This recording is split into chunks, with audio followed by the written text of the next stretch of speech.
and there are a lot of double agents involved, and you've got to identify them and solve the crime and solve who's behind it.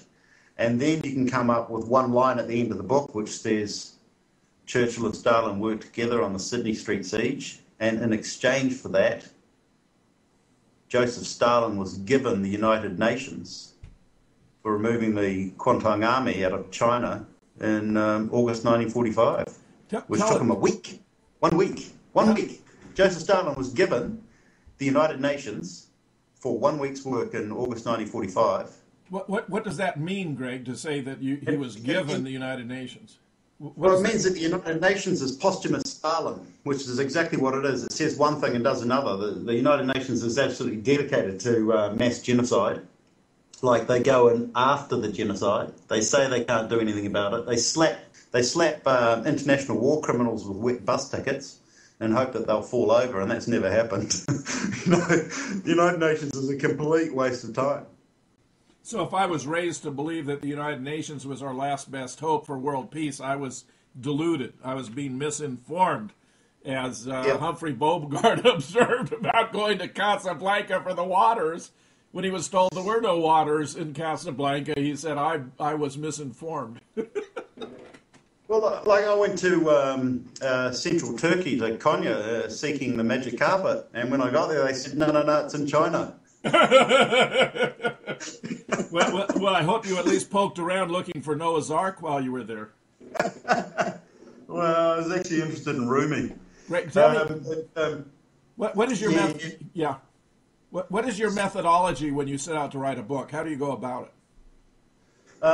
Well, basically, intelligence rings me up and says, take me out to lunch. It's called the Queen's Sausage, where I buy the food and the drink, and they tell the story and I take notes.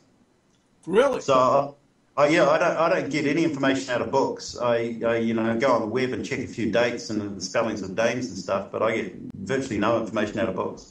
But it's from oral history, as it were, from within the intelligence communities? Yeah.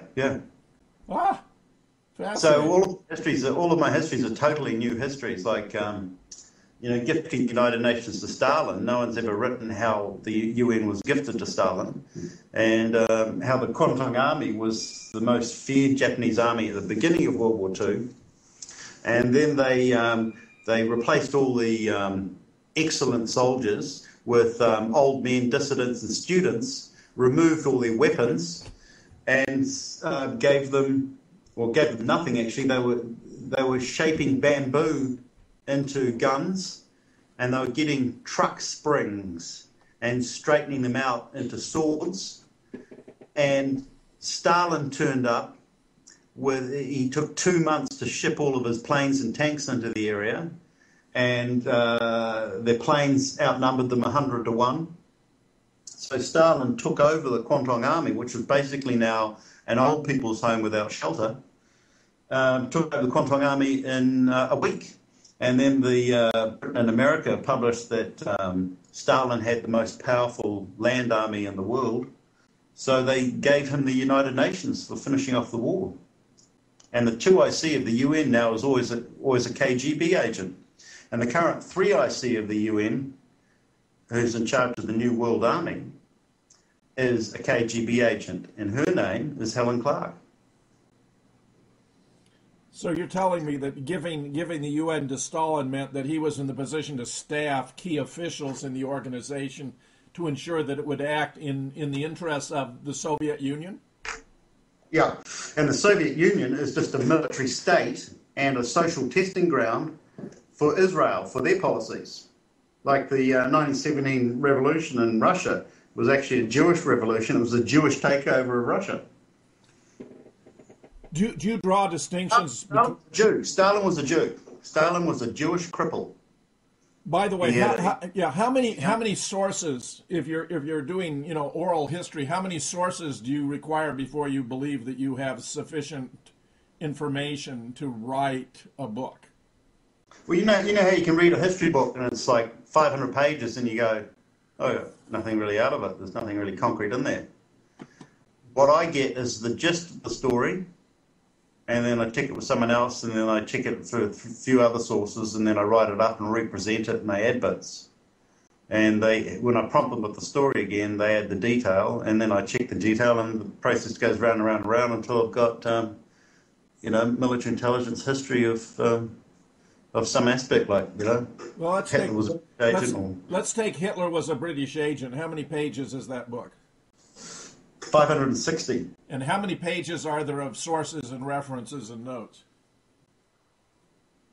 There'd be 500 footnotes, 13 appendixes, 10 pages of bibliography, and 20 pages of two-column index. So there are, in your 560-page book, about 100 pages are devoted to notes, references, indices, and appendices? Yeah, it would be about that, actually. Let me see. 560, appendix 1, 4, there are 120 pages of appendices, bibliography, and references. Okay, plus 450 footnotes, so probably 150 pages of references. That's a good ratio, Greg. Yeah. I mean, I like that. That suggests that what you're doing is certainly not frivolous. How have conventional historians responded to any of your works? Well, some of them have actually responded favourably. There was a guy who went on radio in England, and he said, look, I'm a professor of such and such, and all of Greg Hallett's books are absolutely spot on. They're actually the truth. And then some radio announcer, a very popular radio announcer in Britain, one of the most popular at the time, he got hold of the book, he ordered it, so I sent him a copy, and instead of mentioning it on a radio, all of a sudden he had a film career. He had a film career? Meaning Do you see how it works? You mean he was interrupted on the radio by phone calls? He never got to say anything on the radio. Rather than say, Hitler was a British agent, here it is. It's a very well written book, and it's very well researched, and it's quite funny in places. He got a film career. I don't understand the meaning. He got promoted sideways. Oh, he got promoted. Yeah. Okay. Yeah. If you don't talk about Hitler was a British agent, we'll give you a film career, and you'll go to Hollywood and walk down the red carpet. And he went, okay. All right. There's a lot of disinformation out there. There's a lot of suppression of truth. I mean, in the United States, since Bush and Cheney came into office especially, there's been a mass manipulation of information that's been disseminated through the mass media and television. Have you paid much attention to what Bush and Cheney were doing? Have you formed opinions about them? Well, Bush was basically the idiot president. Yeah. There are even theories that he's I understand. Believe me, I lived through it. Yeah, I mean, it was just, it was cringe factor to watch. It was just absolutely shocking. So, we formed the same opinions here that you Americans have of him. He was just an absolute disaster, and he's definitely a warmongering mafia boy.